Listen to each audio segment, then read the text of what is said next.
Haleluya puji nama Tuhan Yesus Kristus, sebab Dia saja yang layak disembah.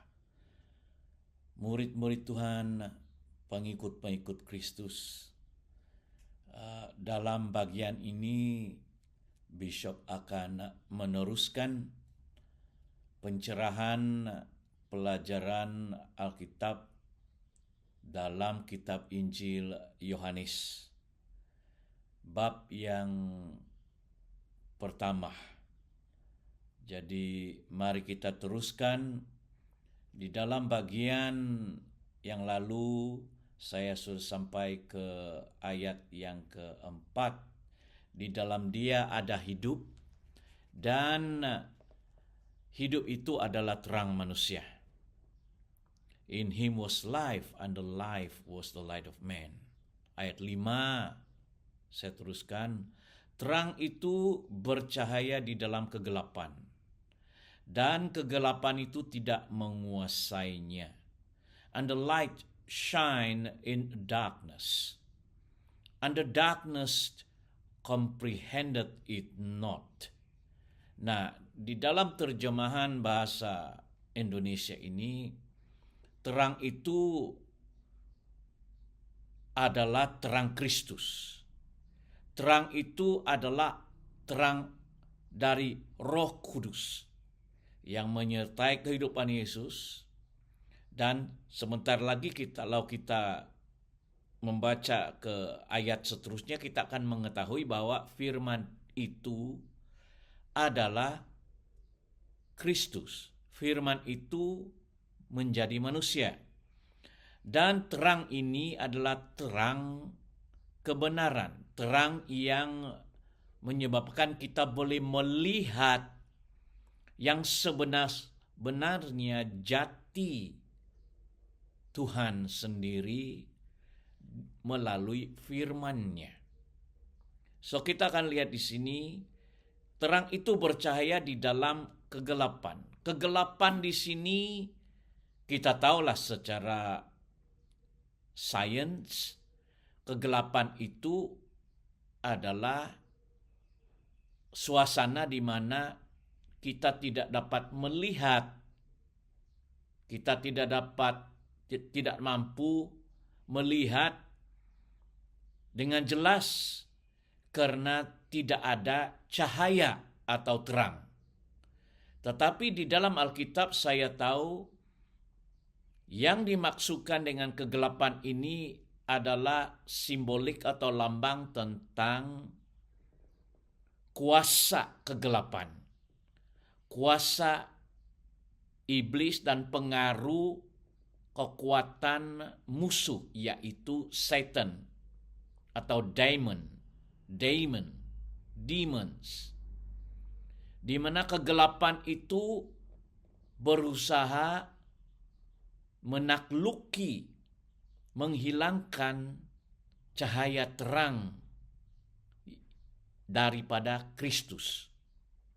Terang yang menyebabkan kita melihat kebenaran. Terang yang menyebabkan kita melihat dengan jelas jalan. Tidak boleh tersesat, karena kita melihat dengan jelas siapa itu pencipta kita dan apa kehendaknya, apa pimpinannya, dan bagaimana kita sebagai makhluk Homo sapien, makhluk manusia ini diciptakan menurut gambar dan rupa Allah yang seharusnya mencintai terang, bukan bersembunyi di dalam kedok, ya, yang dipanggil kedok agama, kedok pahaman, kedok ateisme, melainkan terbuka, tersembunyi daripada kemaluan kita, tidak mau mengaku apa yang terkandung dalam diri kita, melainkan kita seperti jelas, ya, terlanjang di hadapan terang itu. Tidak ada yang tersembunyi, supaya terbuktilah, kelihatanlah pribadi kita, kelihatanlah segala sifat kita, kelemahan kita, dan tidak payah ditutupi, disembunyi oleh kegelapan.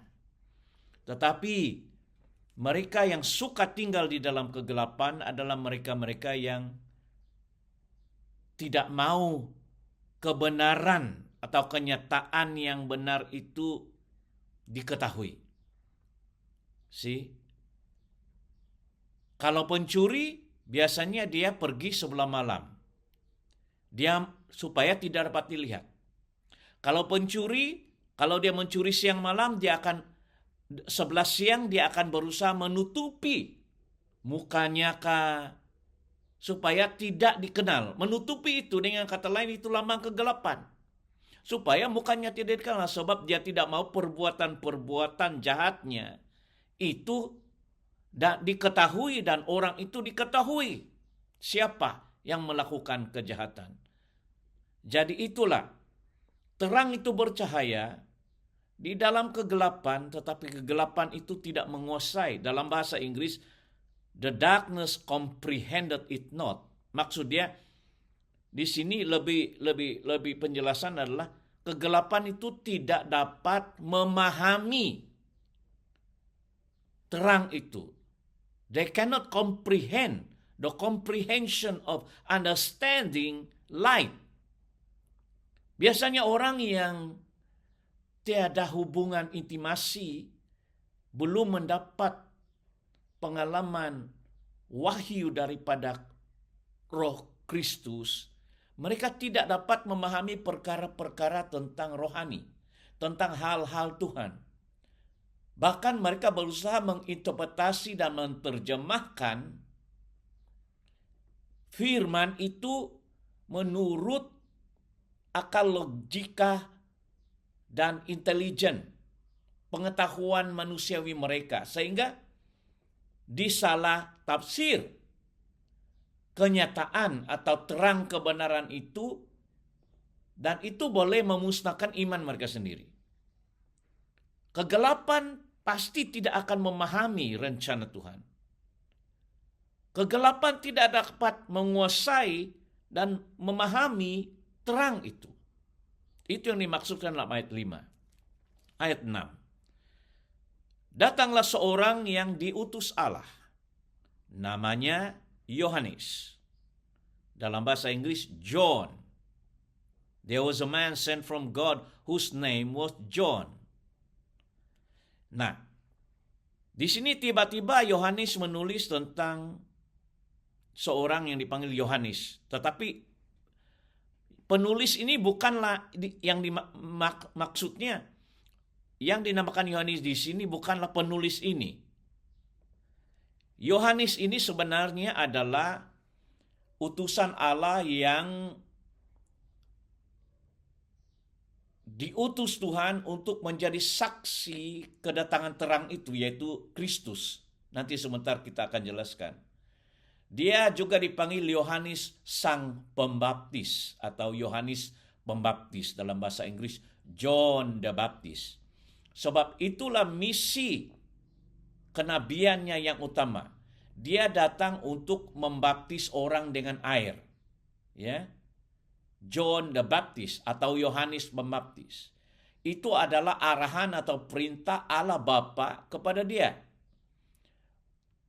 Ada lambang baptisan itu, yaitu melambangkan manusia lama dikuburkan di dalam air dan kita keluar sebagai manusia baru, disucikan oleh air yang melambangkan firman Tuhan, maka ditenggelamkan hidup kita di dalam firman Tuhan dan kita keluar dari air itu sebagai manusia baru, tapi juga sebagai tanda bahwa kita memulakan kehidupan yang baru sebagai pengikut Kristus atau Kristen.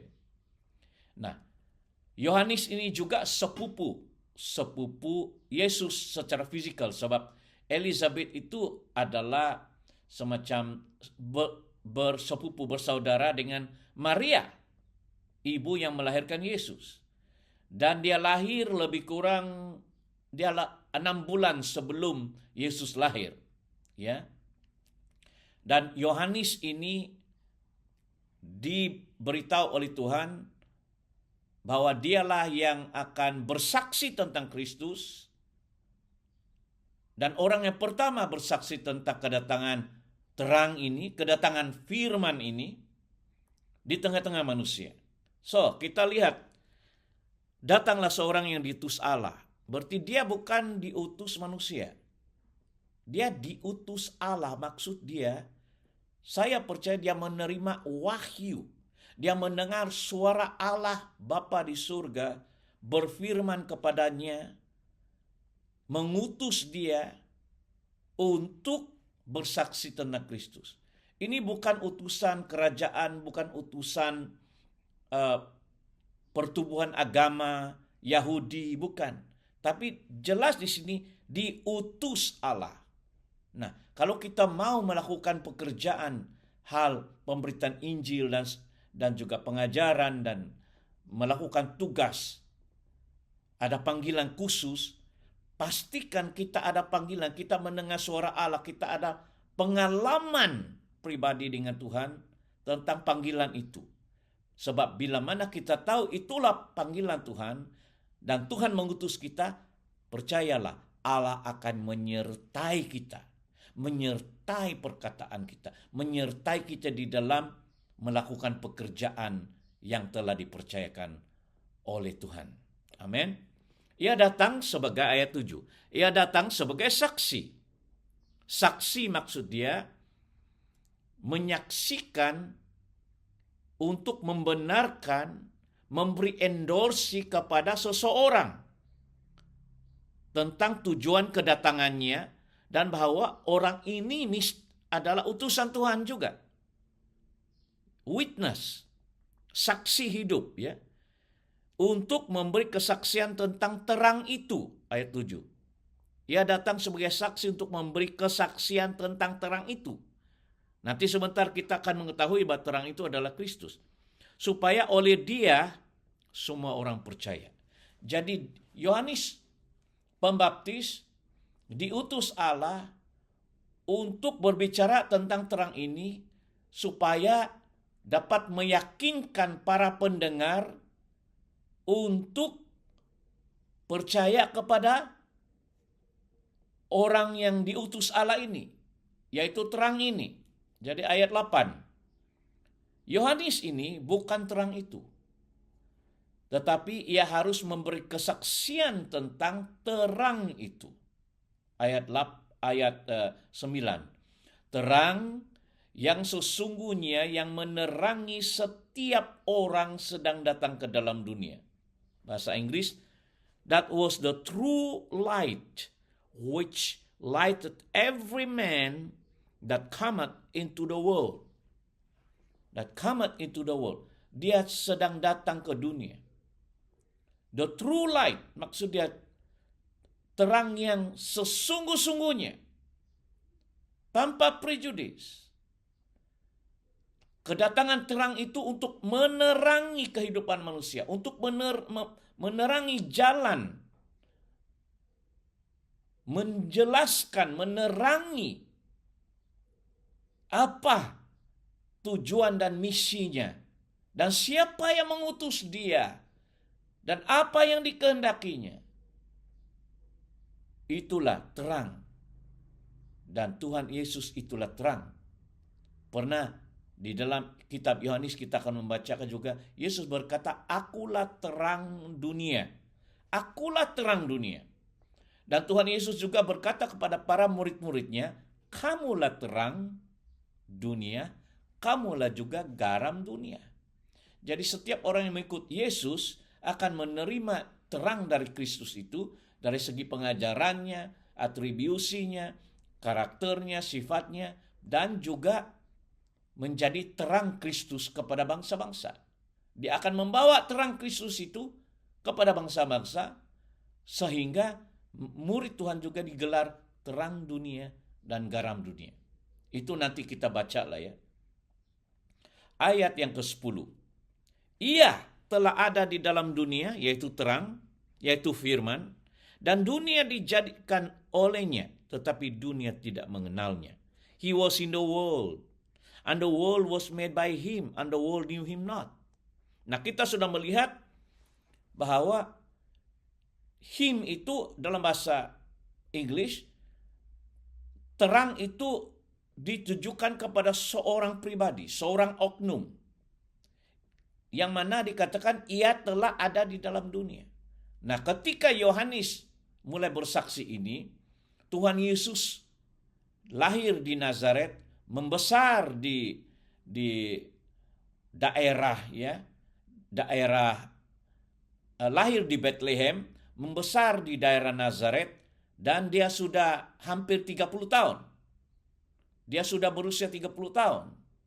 So, sudah tiba masanya, sampai masanya dia perlu dinyatakan kepada dunia, dan cara Allah melakukan itu adalah dengan mengutus utusan yang bernama Yohanes, seorang nabi Tuhan.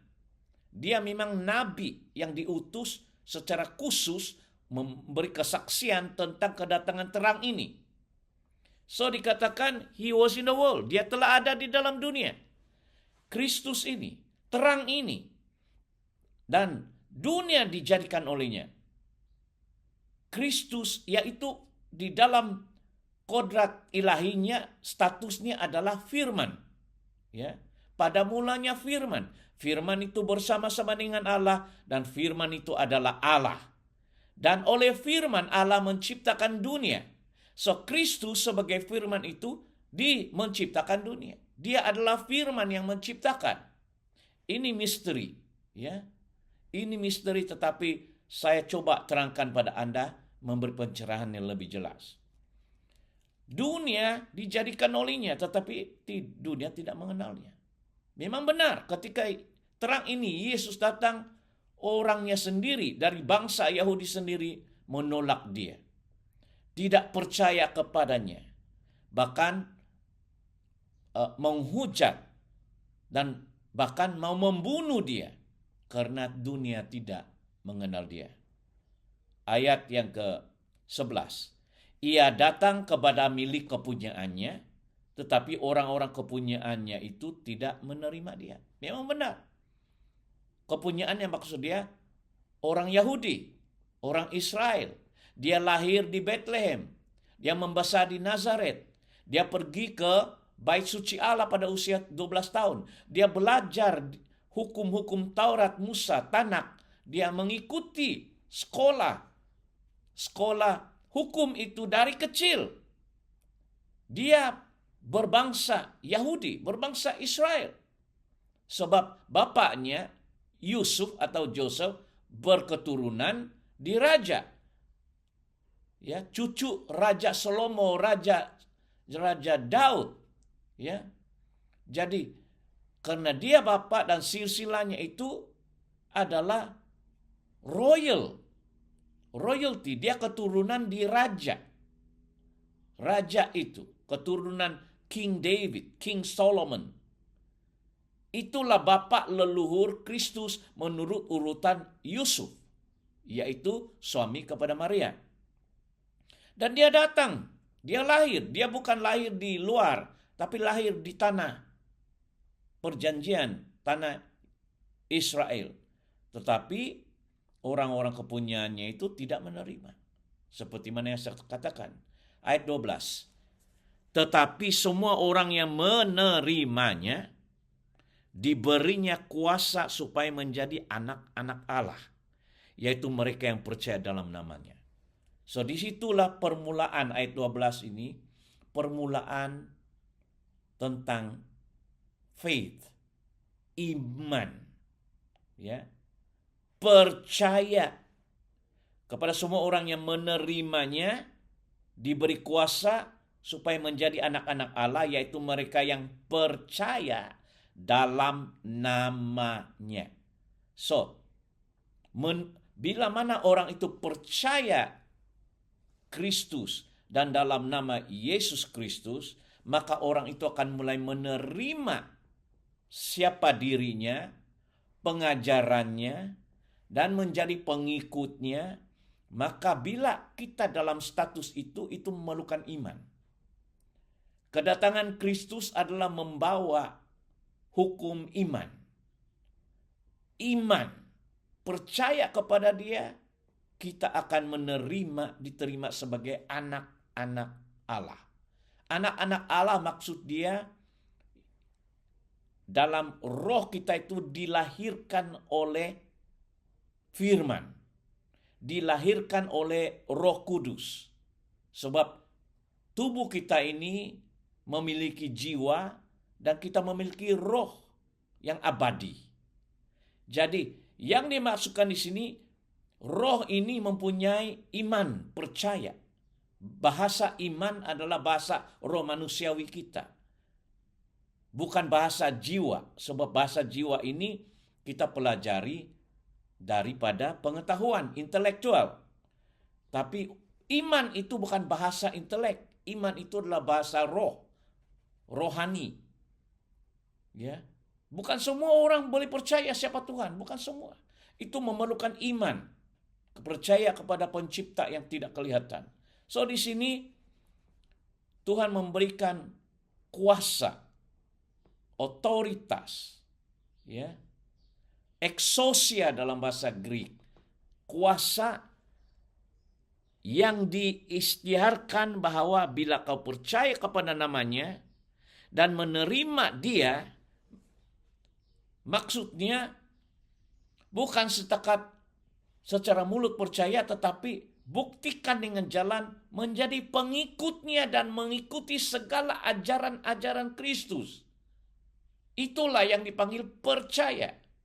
Sebab musuh pun percaya, iblis pun percaya. Ada itu dikatakan begitu. Setan pun percaya Yesus, tetapi tidak mengikut pengajaran Kristus. Ya, kalau Kristus bilang baptislah mereka, dia tidak mau dibaptis. Ya. Pengajaran Kristus tentang kehidupan untuk mengikuti dia dan percaya kepada dia saja. Ya. Dan segala ucapan-ucapan dan janji-janjinya itu diterima, dipercayai, dan segala ajaran perintahnya diikuti. Itulah dipanggil percaya. Bukan hanya mulut, pengakuan mulut dan di luar saja. Tapi menjadi murid. Itulah yang diberi hak menerima bagian Kristus, yaitu menjadi anak-anak Allah. Ayat 13. Ini sambungannya. Orang-orang yang diperanakan bukan dari darah atau dari daging, bukan pula secara jasmani oleh keinginan seorang laki-laki, melainkan dari Allah. Nah, ini sambungan. Di situ kita melihat ada satu tindakan, situasi yang mana orang-orang yang percaya ini diberi kuasa menjadi anak Allah karena diperanakan. Dan dia lebih jelaskan diperanakan ini dilahirkan bukan dari darah atau dari daging. Maksud dia bukan physical birth, bukan kelahiran yang lahirnya daging, bukan itu. Lebih dalam dari itu, dia adalah kelahiran secara roh. Maksudnya perubahan di dalam hati. Ya. Ini menuju kepada apa yang nanti Yohanes bab ketiga Yesus berkata kamu harus dilahirkan kembali.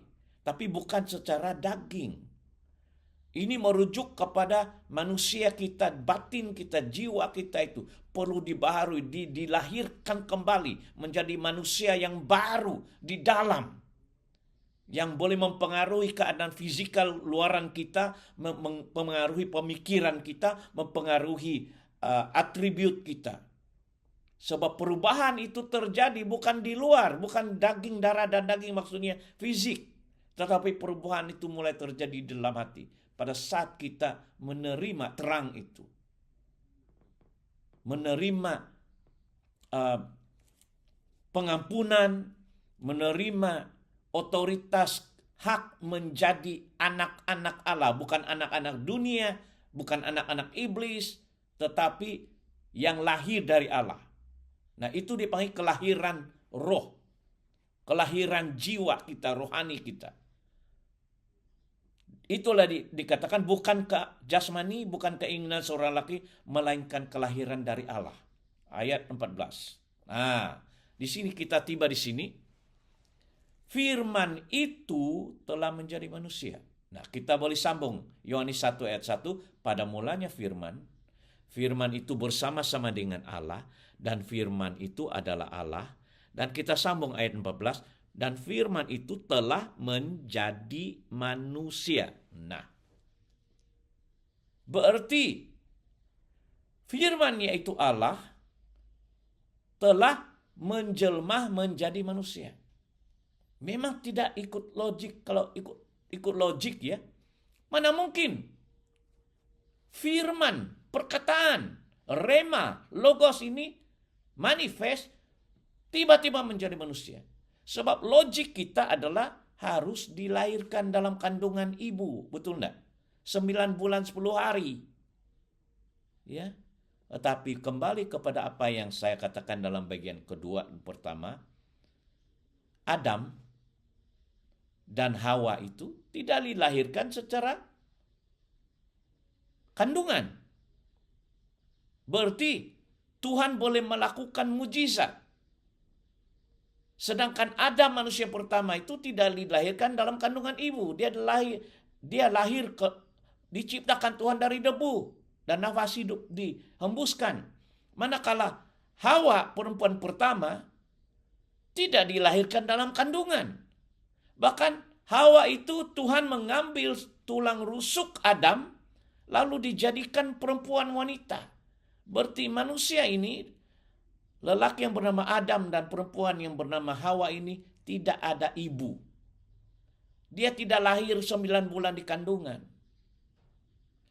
Untuk memberi message kepada kita bahwa kuasa Tuhan itu kamu tidak boleh limitasi kepada cara manusiawi. Tidak. Maka itulah dikatakan di sini ayat 14, firman itu telah menjadi manusia. Bagaimana? Nubuatan kitab Yesaya berkata seorang darah akan melahirkan seorang anak laki-laki. Dan kita tahu kelahiran Yesus dalam kitab Matius, Markus semua menyatakan bagaimana Gabriel, malaikat Tuhan itu datang kepada seorang perawan yang tidak ada persetubuhan dengan laki-laki, sebab perawan itu baru bertunang dengan Yusuf atau Joseph, dan berkata, kamu akan mengandung laki-laki oleh kuasa Roh Kudus. Kuasa ilahi dari Tuhan akan turun dan menaungi, menutupi kamu, sehingga Roh Kudus itu menanamkan benih di dalam rahimnya dan bertumbuh menjadi seorang bayi.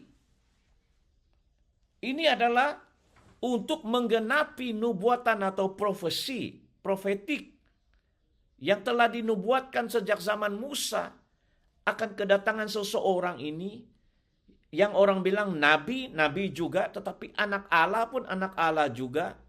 Tapi dia dikatakan di sini terang. Dia dikatakan di sini firman yang menjadi manusia. Jadi dia menjadi manusia ini karena firman. Karena Allah menghendakinya, memutuskan. Jadilah itu. Macam Allah berfirman, jadilah terang. Jadilah terang. Tidak payah 9 bulan mengandung karena hasil persetubuhan laki-laki. Jadi Yesus itu dilahirkan, mengandung Maria itu perawan. Tidak disentuh laki-laki. Kalau ikut logik, impossible, mustahil. Tetapi di hadapan Allah tidak ada yang mustahil. Seperti Adam, seperti Hawa, bukan hasil persetubuhan. Adam menjadi manusia karena tangan Tuhan itu. Hawa bukan lahir dalam perempuan, melalui tulang rusuk Adam. Begitu juga dengan firman ini. Firman itu menjadi manusia bukan atas persetubuhan Maria dengan Yusuf tunangnya, tidak. Tetapi dikatakan oleh malaikat Gabriel, Roh Kudus akan turun. Berarti Roh Kudus itulah yang menghasilkan benih firman itu di dalam kandungan dan menjadi manusia. Berarti firman yaitu Allah menjadi manusia. Allah mengambil tambahan bentuknya. Allah itu kan, firman itu kan ucapan, hembusan, nafas dikatakan. Manifestasi daripada Allah yang tidak kelihatan. Sekarang dia ambil, dia tambah, yaitu tubuh menjadi manusia. Penjelmaan Allah menjadi manusia. Ya, berarti di dalam kehidupan Yesus itu dia adalah Kristus yang ilahi, tetapi dia adalah Yesus yang badani. Oke. Dan diam di antara kita, ayat 14. Dan kita telah melihat kemuliaannya. Glory. Shekinah glory kata bahasa Inggris. Kemuliaannya. Kemasyurannya. Kecantikan. Kebaikan. Kemurahan. Yang melambangkan dan kemuliaan yang diberikan kepadanya. Allah yang mengaruniakan kemuliaan ini sebagai anak tunggal Bapa. Tidak ada dua, tapi satu. Unique Son of God. Penuh kasih karunia dan kebenaran. Bahasa Inggris, and the word was made flesh and dwelt among us, and we beheld his glory, the glory as of the only begotten of the Father, full of grace and truth.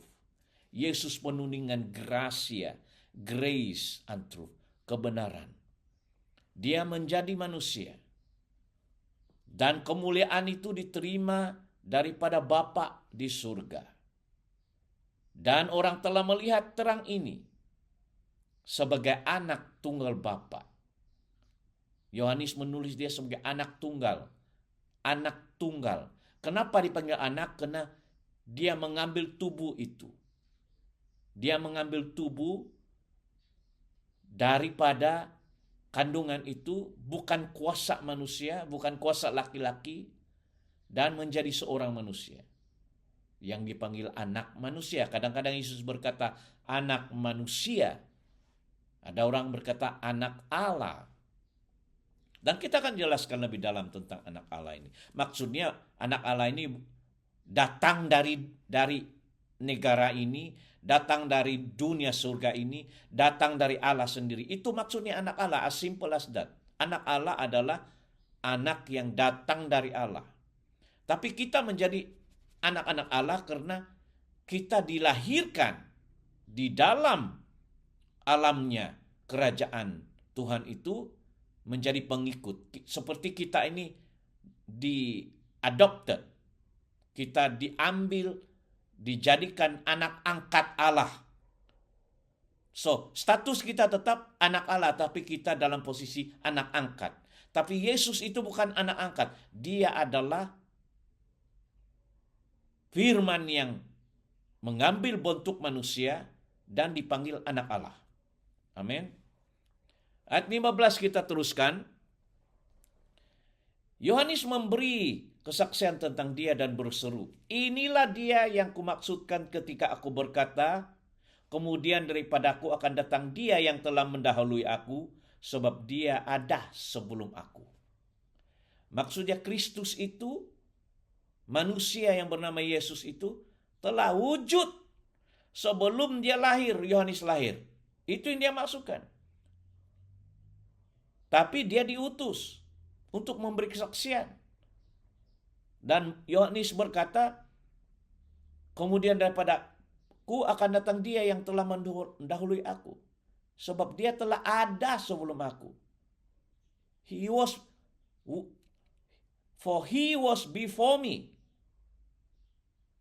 Sebab Kristus adalah kekal. Cuma dia belum menjelma menjadi manusia. Dia adalah firman, dia adalah Allah yang bersama-sama dengan Allah. Nah, disitulah satu konflik atau kadang pengajaran dipanggil 3 dalam 1. 3 dalam 1. Konsep three-in God. Dalam Katolik, dalam Anglikan dikatakan Trinity, tapi konsep three-in God. 3 dalam 1. Bapa, Anak, dan Roh Kudus. Bapa, Firman, dan Roh Kudus. Nah, firman itu adalah anak-anak yang menjelma menjadi manusia.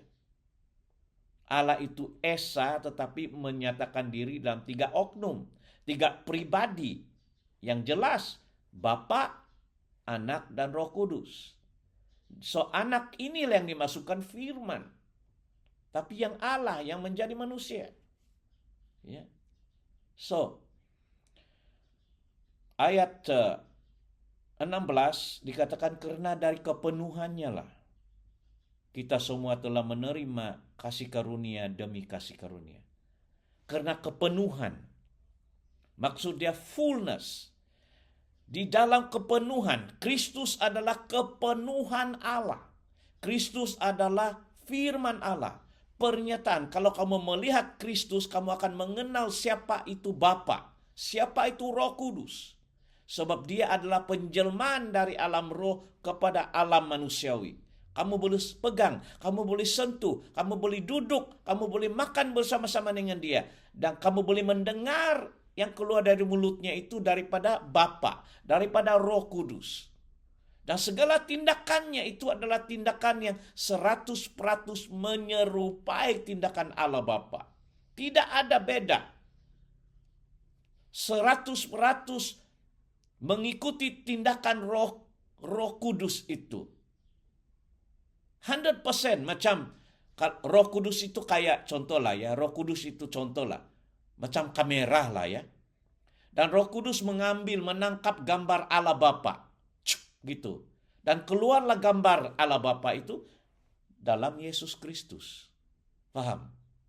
Sebab selama ini Allah itu terang, Allah itu cahaya, Allah itu roh. Kita tidak bisa melihat, tidak dapat melihat secara mata kasar. Tapi bila Yesus mengambil rupa manusia secara biologi, physical, melalui Yesus, kita melihat penjelmaan Allah, firman, terang, anak Allah itu. Dan kita tahu bahwa roh di dalamnya, Roh Kudus, Bapa di dalamnya, itulah gambar Allah Bapa. Dan itu telah dimanifestasi, telah dinyatakan oleh Roh Kudus kepada dunia. Beginilah Bapa yang kau lihat. Padahal pernah Yesus bilang, barang siapa melihat aku telah melihat Bapa. Tapi orang sangka Yesus itu Bapa. Tidak. Dia adalah penjelmaan firman Allah Bapa. Tapi dia adalah image, the same image of the fullness of God the Father, God the Holy Spirit. So barang siapa melihat Yesus telah melihat Roh Kudus. Barang siapa melihat Yesus telah melihat Allah Bapa. Barang siapa melihat Yesus telah melihat firman anak Allah itu. Itu yang dimasukkan kepenuhan. All the fullness of the Godhead is with him, which is Christ. So, Yesus itu adalah Kristus di dalamnya, tetapi Yesus di luarnya. Manusia Yesus di luarnya, tetapi Kristus keilahian itu di dalamnya. So, dia dipanggil Yesus Kristus atau Messiah, the Anointed One. Oke? Karena kepenuhan itulah segala perbuatan tindakannya kita telah menerima grace. Kasih karunia maksudnya grace, unmerited favor, pemberian yang cuma-cuma karena bukan usaha sendiri. Kita menerima berkat, kita menerima pemberian ini bukan usaha kita sendiri karena kita memang tidak berlayak menerima kasih karunia, tetapi karena Yesus. Karena pekerjaan Kristus kita menerima grace daripada Tuhan. Ya. Ayat 17. Sebab hukum Taurat diberikan oleh Musa.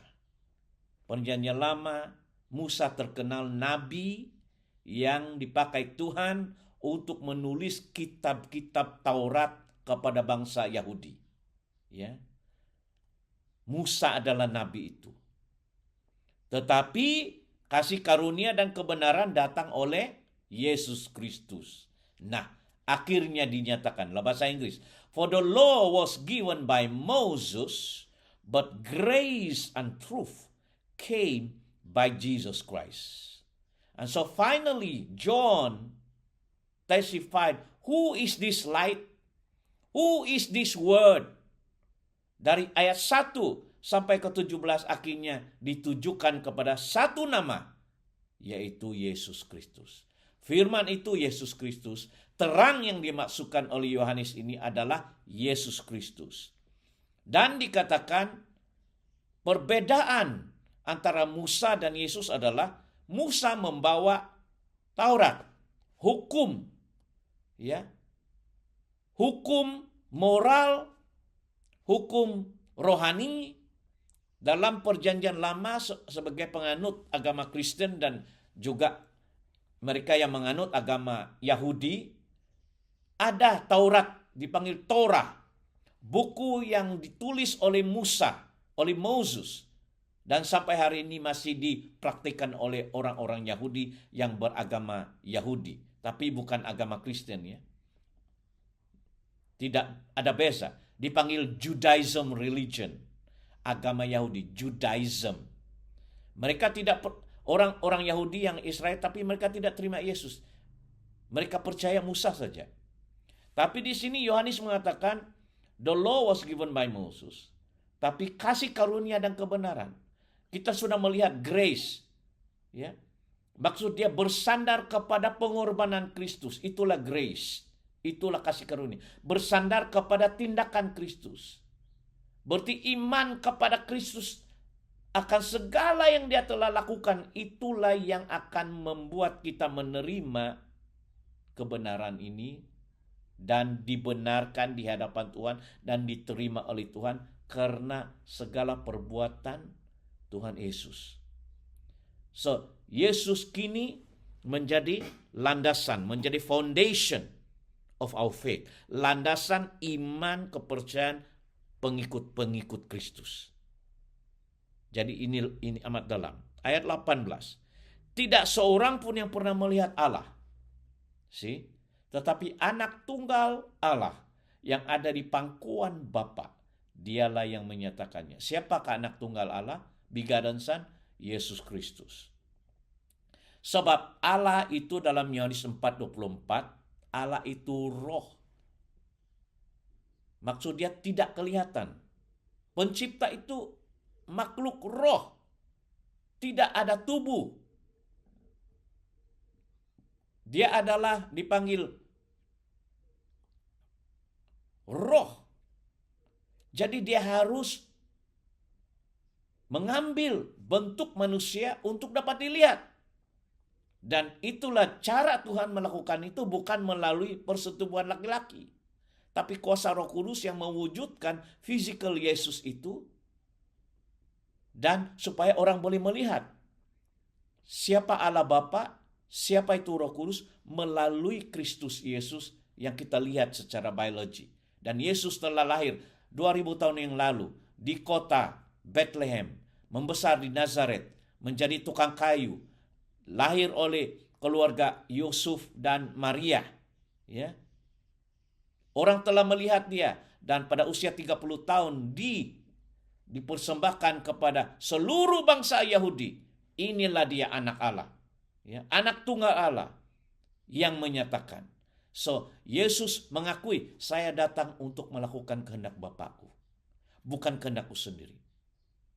Dan Allah Bapa dengan kuasa Roh Kudus menyertai kehidupannya. Anak tunggal, anak Allah maksudnya datang dari dia, berasal dari Allah. Itulah maksud anak Allah. Orang argue, ya, ataupun argumentasinya adalah Allah tidak ada anak. Tapi dia tidak paham. Macam saya juga, saya anak Indonesia atau saya anak Malaysia. Bukan berarti bapak saya Malaysia, tapi saya berasal dari negara Malaysia atau berasal dari negara Indonesia. Saya anak orang Korea. Saya anak Jepun. Saya anak Cina. Saya anak Rusia contohnya. Saya anak Amerika. Maksud dia bukan bapaknya Amerika. Maksud dia lahir di negara itu. dia adalah produk keluaran dari negara itu. Jadi bila Yesus dipanggil anak tunggal Allah, berarti dia adalah produk keluaran Allah. Dia datang dari Allah, ya. Datang dari Allah, dari Bapa itu. Bapa maksud dia pencipta. Ya, jangan terlalu memikirkan seperti Bapa di dunia kita panggil Father, bukan. Bapa maksud dia di sini pencipta. Anak itu bukan diciptakan secara kuasa diri sendiri, tetapi menjadi. Ya, menjadi. Otomatis. Begitu macam Adam tuh, bukan lahir. Tiba-tiba menjadi saja. Dihembuskan nafas hidup, tanah itu menjadi. Ya, tapi karena untuk menggenapi nubuatan kitab Daniel, Yesaya tentang kedatangan anak itu, dan seorang perawan itu dinubuatkan ribuan sebelum Yesus datang, dikatakan seorang anak perempuan akan melahirkan anak laki-laki, so dia harus masuk dalam rahim. Sebenarnya kalau Allah menginginkan Kristus terus datang begitu saja seperti Adam tuh kan. Adam tuh kan dari tanah. Dihembuskan saja terus jadi manusia, boleh. Dia ambil saja tanah liat itu, Yesus otomatis menjadi manusia, boleh tanpa melahirkan. Tetapi dia pilih untuk masuk dalam rahim perawan. Sebab dia nak kita tahu bahwa dia telah memasuki ke alam manusia sebagai manusia biasa. Ya. Bahwa dia manusia biasa. Dia mau menjadi manusia biasa. Dia mau merasakan perasaan manusia biasa yang lapar, yang pergi tandas, yang mau minum, apa perasaan sakit, akibat dosa ini manusia telah jatuh dalam dosa. Dia mau tertaluk ke dalam pencobaan ini. Dia mau ingin. Satu-satunya cara, dia harus macam manusia. Dia harus masuk di kandungan ibu itu. Sebab kalau dia berdiri dari tanah saja, terbentuk Yesus, maka dia bukan manusia. Betul kan? Itulah tujuannya. Dia harus masuk ke rahim ibu. Padahal dia boleh wujud saja macam Hawa. Hawa tidak tunggu 9 bulan dilahirkan. Ataupun Adam tidak tunggu 9 bulan untuk dilahirkan. Adam terus dibentuk dari tanah dan dihisap, dihembuskan nafas hidup, otomatis dia jadi manusia. Yesus boleh jadi begitu karena dia firman, tetapi dia he choose to enter into human, untuk menjadi dan tertakluk, limited himself dari kemahakuasaannya, kemahaesannya. Dia harus ingin merasa sendiri supaya dia menjadi manusia biasa untuk kita dapat menolong manusia yang berdosa ini. Itulah rencana Tuhan. Haleluya. So, kita berhenti di sini dan saya harap lewat pencerahan Bishop ini kamu dapat memahami dan kita akan teruskan dalam bagian seterusnya ayat 19 ya. Amin. Salam damai, kasih karunia Kristus, kasih Allah Bapa dan penyertaan Roh Kudus menyertai Anda. Amin.